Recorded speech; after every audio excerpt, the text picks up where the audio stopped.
জেলা থেকে সরাসরিতে এবার কোটিপতি চোরের খবর দেখাবো আপনাদের।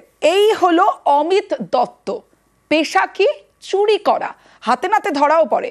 আর তারপরে এই চোরের বাড়ি কেমন হতে পারে, আসুন বাড়িটার ছবি দেখাই।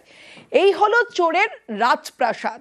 শুধু রাজপ্রাসাদ নয়, বাড়ির ভিতরে যে আসবাব, প্রত্যেকটা আসবাব দামি, লক্ষ লক্ষ টাকার ঝাড়বাতি। এখানেই শেষ নয়, বাড়ির ভিতরে রয়েছে জিম। দক্ষিণ 24 পরগনার নোদাখালীতে কোটিপতি চোর, গ্রামের মাঝে তার প্রায় রাজপ্রাসাদ। যে ছবি দেখছেন, কয়েকদিন আগে চুরি করতে যায়, আর ঠিক সেই সময় হাতে নাতে ধরা পড়ে এই কোটিপতি চোর। তার বাড়িতে গিয়ে পুলিশের চক্ষু চড়ক গাছ। চুরির টাকাতেই কি কোটি টাকার সম্পত্তি অমিতের? তার দলে আর কে কে আছে, উত্তর খুঁজছেন তদন্তকারীরা।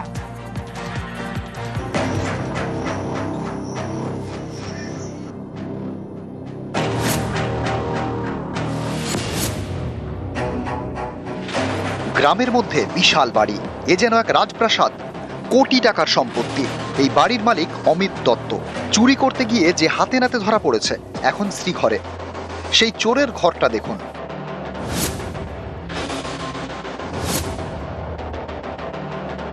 তিনতলা বিশাল বাড়ি, বাড়ির বাইরের দেওয়ালে মার্বেল বসানো। বাইরে যেমন জাঁকজমক, ভিতরেও তেমন।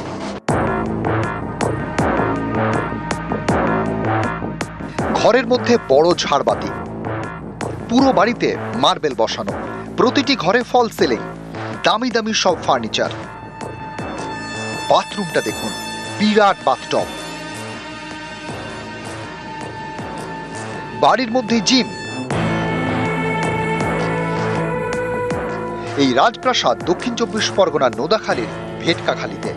বাড়ির মালিক অমিত দত্ত। গত 1 জুন তাকে গ্রেপ্তার করে পুলিশ। হাওড়ার আন্দুলের একটি বাড়িতে চুরি করতে গিয়ে হাতে নাতে ধরা পড়ে যায়। 3রা জুন অমিতকে নিয়ে নোদাখালীতে যায় পুলিশ। চুরির দায়ে ধৃতর বাড়ি দেখে পুলিশের চোখ কপালে ওঠে। স্থানীয়দের দাবি, অমিতের সংসারে রয়েছেন স্ত্রী, ছেলে এবং ছেলের বউ।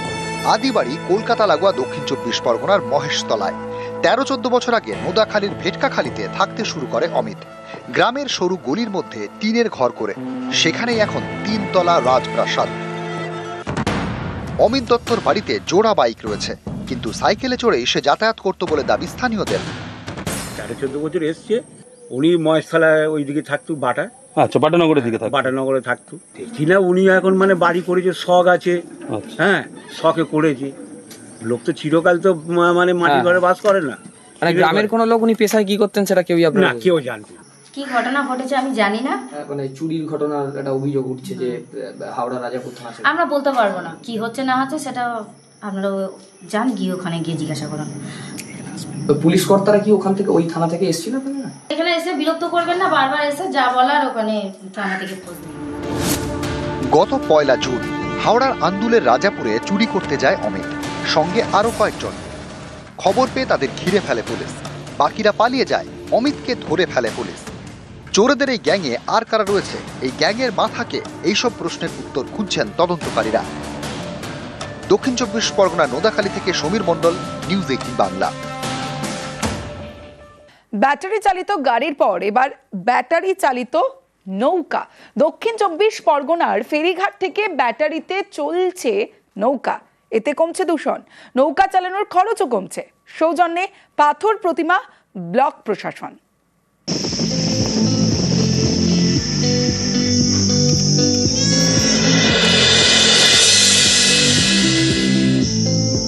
জেনারেটরের বদলে এখন নৌকায় ব্যাটারি চালিত নৌকায় নদী পারাপার। এতে কমছে দূষণ, নদী পারাপারে সময়ও লাগছে কম।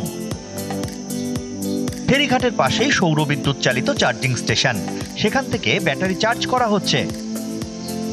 এ ছবি দক্ষিণ 24 পরগনার পাথর প্রতিমা দিয়ে বয়ে গিয়েছে কার্জন ক্রিক নদী। একদিকে বন শ্যামনগর ফেরিঘাট, আরেকদিকে যুধিষ্ঠির জানা ফেরিঘাট। এতদিন নদী পারাপারের বড় ভরসা ছিল জেনারেটর চালিত নৌকো। মাস 6 আগে থেকে সেই ছবি বদলে গিয়েছে। এখানে ব্যাটারি চালিত নৌকো চালুর উদ্যোগ নেয় পাথর প্রতিমা ব্লক প্রশাসন। সেই মতো কাজ বন শ্যামনগর ফেরিঘাটে বসানো হয় সৌর বিদ্যুৎ চালিত চার্জিং স্টেশন। নদী পারাপারের জন্য 2টি নৌকোয় বসানো হয় ব্যাটারি। এতে যেমন জেনারেটরে ডিজেল খরচ বেঁচে যাচ্ছে, তেমনি 20 মিনিটের যাত্রা এখন কমে 15 মিনিট হয়েছে। না ভালো চলছে, সার্ভিস খুব ভালো দিচ্ছে। ইঞ্জিনে আওয়াজ হতো, কথা বলা শোনা যেত না, এই নৌকা চলছে বোঝা যাচ্ছে না, এখন কোনো আওয়াজ নেই। মেশিন চালিত হলে ধোঁয়ার একটা ব্যাপার থাকে, পরিবেশ দূষণ হয়, সেদিক দিয়েও একটা তাড়াতাড়ি যাওয়া আসা হচ্ছে। হ্যাঁ, তাড়াতাড়ি যাওয়া আসা হচ্ছে, মেশিনের থেকে একটু সুবিধা হয়েছে। নৌকায় ব্যাটারিতে বসানো সেন্সর, এর থেকে ব্যাটারিতে কত শতাংশ চার্জ রয়েছে তা সহজেই দেখে নিতে পারেন মাঝি। প্রয়োজন মতো নৌকা থেকে ব্যাটারি খুলে চার্জ করা হয়। এটাকে যেভাবে ইজিভাবে এদিকে এদিক ঘোরানো যায়, যেটা মেশিন নৌকোতে এটা সম্ভব হয় না। সেফটিভাবে কোনো আওয়াজ নেই এবং কম সময়তে এদিক ওদিক এপার ওপারে আমরা যাতায়াত করতে পারি। ব্যাটারি দুটো হচ্ছে সোলার প্রজেক্ট আছে, এখানে সোলারেও চার্জ হয়, ইলেকট্রিকেও চার্জ হয়। পাথর প্রতিমায় শুরু হয়েছে ব্যাটারি চালিত নৌকা চলাচলের পাইলট প্রজেক্ট। ধীরে ধীরে এই ব্লকের সব ফেরিঘাটের নৌকায় ব্যাটারি লাগানোর উদ্যোগ নিয়েছে প্রশাসন।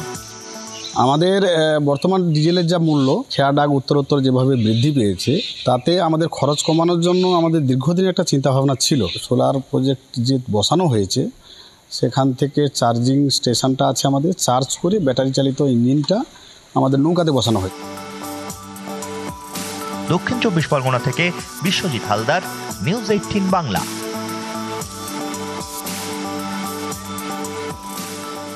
উত্তরবঙ্গ মেডিকেলে এতদিন যে রোগীরা, ক্যান্সার আক্রান্ত রোগীরা আসতেন, তারা রেডিওলজি এবং কেমোথেরাপির পরিষেবা এতদিন পেতেন।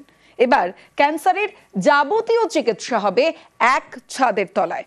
তৈরি হচ্ছে ক্যান্সার ইউনিট, আনা হচ্ছে অত্যাধুনিক যন্ত্র।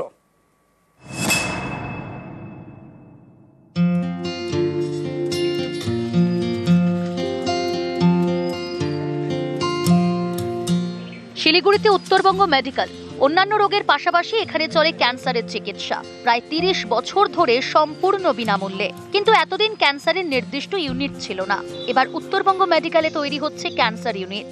এবার এক ছাদের তলায় ক্যান্সারের যাবতীয় চিকিৎসা হবে। আনা হচ্ছে অত্যাধুনিক যন্ত্র। খুব লাভ হবে, খুব সুবিধা হবে। এটা সাধারণ মানুষের জন্য, গরিব মানুষের জন্য খুবই উপকার হবে। হ্যাঁ, আমি ক্যান্সার আক্রান্ত। খুব ধন্যবাদ রাজ্য সরকারকে।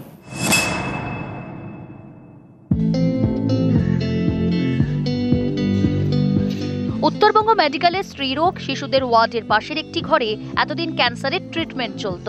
এবার ক্যান্সার চিকিৎসায় তৈরি হচ্ছে 4 তলা বিল্ডিং, হাসপাতালের মর্গের পাশে। কয়েক মাস ধরে কাজ চলছে।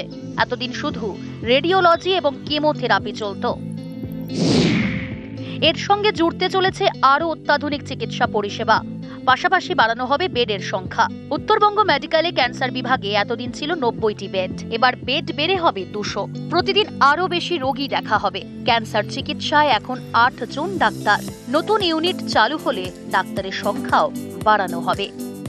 35% কাজ হয়েছে। রাজ্য সরকারের টাকা এটা হচ্ছে। আমাদের টেকনিক্যাল সাপোর্ট দেবে টাটা, কিছুটা ক্যাপাসিটি বিল্ডিংও তারা করে দিচ্ছেন। কিন্তু এটা আমরা ডিসেম্বরের মধ্যে হ্যান্ড ওভার চাই, অ্যাটলিস্ট ওপিডিটা, যাতে আমরা ডিসেম্বরের মধ্যে আমরা এখানে চালু করতে পারি। আমাদের এখানে যে ক্যান্সার কেয়ার সেন্টারটা রয়েছে, ওখানের মেশিনটাও আপগ্রেডেশন হয়ে গেছে। অনেক দিনের পুরনো মেশিন ছিল, সেখানে একটা নতুন মেশিন অলরেডি ইনস্টলড হয়ে গেছে। তার সাথে সাথে তার যে সোর্স, সেই সোর্সটাও আসে ভাবা অ্যাটোনমিক থেকে, তো সেই সোর্সটাও এখনও এসে পৌঁছে অলরেডি ইনস্টলড হয়ে গেছে।